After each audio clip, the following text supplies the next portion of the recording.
I'm going to go slow motion and demonstrate the backwards loop cast on.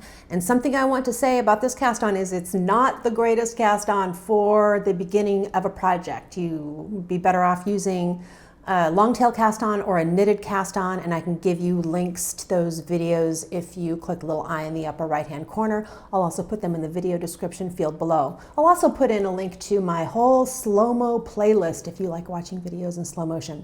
The thing that this cast on is good for is if you have to cast on 1 or 2 stitches while you're making mittens and you just separate it for the thumb, or while you're working a top-down raglan sweater and you just separate it for the sleeves. Anytime you need to like fill a little gap, this ends up being a really good cast on for that.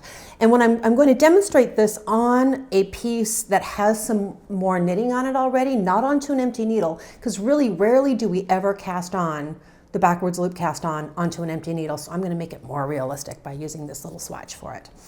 Okay, let's go slow-mo. You see, I already have some work here. And that's because I didn't want to do it onto an empty needle, but those cables have nothing to do with the backwards loop cast on.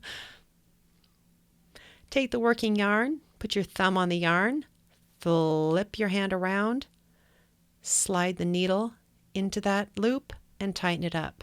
That's it. A few more times.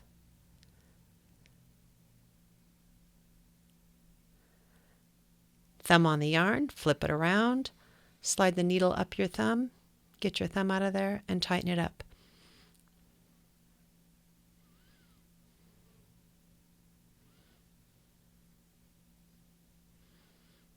Flip it around, slide the needle up your thumb, tighten it up. You see I've got a little gap there. It's because there's nothing holding that stitch down, but I gave it a tug and tightened it up.